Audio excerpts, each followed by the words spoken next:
సేవలో నన్ను వాడుకొనుము, పనికొచ్చే పాత్రగా నన్ను మలచుము దేవా.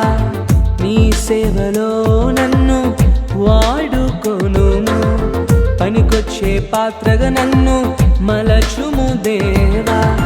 ద్వేషమున్న చోట ప్రేమను విత్తునట్లు నన్ను సమాధానపరచు సాధనముగా వాడుకొనుము. ద్వేషమున్న చోట ప్రేమను విత్తునట్లు నన్ను సమాధానపరచు సాధనముగా వాడుకొనుము. మరువగలనా నీ ప్రేమ, విడువగలనా నీ స్నేహం, మరువగలనా